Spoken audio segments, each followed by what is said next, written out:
So to kick off this exploration into the source material, I want you to imagine that you've just been handed the keys to a brand new Ferrari. Oh, nice. I would definitely take that. Right. I mean, who wouldn't? But then you look around and realize, well, you're actually standing in the middle of a muddy field.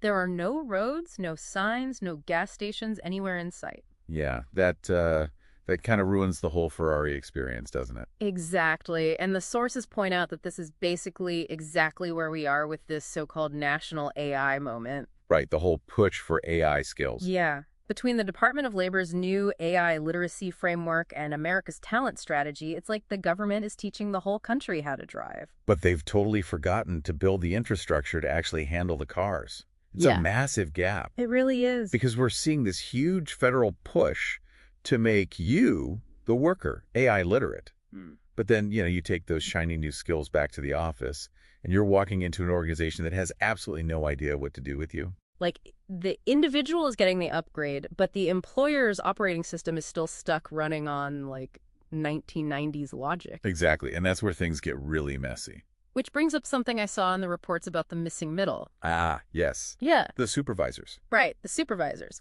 Because think about it. If I'm a worker and I use an LLM, one of those large language models like ChatGPT, to draft a complex technical brief, but my boss doesn't even know how to spot a hallucination? Then the whole system is at risk. Yeah. Absolutely. Right, real quick, just to clarify for everyone, a hallucination is when the AI basically just confidently states a fact that is completely made up, right? Yeah, it just lies with total confidence. Yeah. So if a supervisor can't vet that output because they don't understand the underlying logic of the tool, you're not just looking at a typo. It's a much bigger deal. It's a systemic failure. Yeah. The supervisor is the one who has to manage these AI-enabled teams, yet they're the ones currently, completely left out of the training loop. But wait, are we asking supervisors to basically become data scientists on top of their day jobs? I mean, honestly, that feels like an impossible ask for someone who is already buried in spreadsheets. Well, no. It's not about becoming a coder. It's about what the sources call the supervisor readiness pathway. Okay, so what does that actually look like? It's about understanding the mechanics of oversight. Mm-hmm. Like, how do you even evaluate a person's performance when half their work was co-authored by an algorithm? Right. You really can't unless you know what to look for. Exactly. And right now, most managers are just winging it, which leads us straight into the shadow AI problem. Yes, the shadow AI risk model. This part actually surprised me in the research. You'd assume having an AI literate workforce is just inherently a good thing. You could think so, yeah. But the sources suggest that in a company with no governance, literacy actually increases your risk. That blew my mind. It's counterintuitive, but it's true. Think about a small or mid-sized business, an SMB. Right, because they don't exactly have dedicated AI ethics boards sitting around. Exactly. So if an employee is literate and just wants to be efficient, they might start feeding sensitive company data into a public AI tool to save time. Oh, wow. So just trying to be helpful, but Suddenly you have a massive data leak. Without internal guardrails, that literate employee just became a huge liability.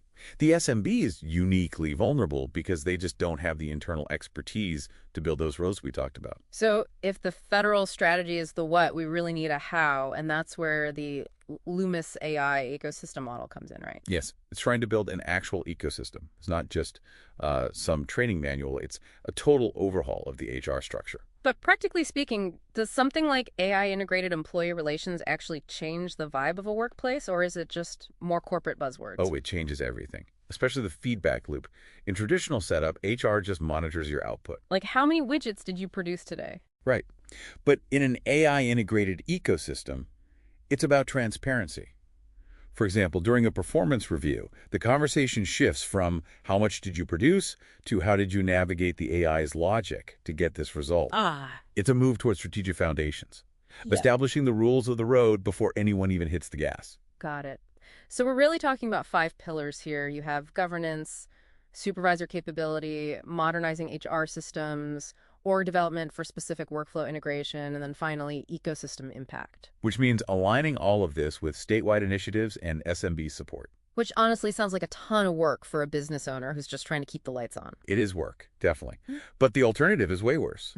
I mean, if you're a workforce board or a state leader and you're spending millions on literacy training, Teaching everyone to drive. right, but you aren't helping local businesses build the infrastructure to actually receive those workers.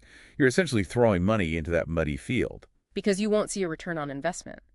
Those skilled workers will just leave or inadvertently cause a shadow AI disaster. Exactly. So the takeaway for the listener here is pretty clear. If you're an employer or an HR leader, don't wait for a federal map.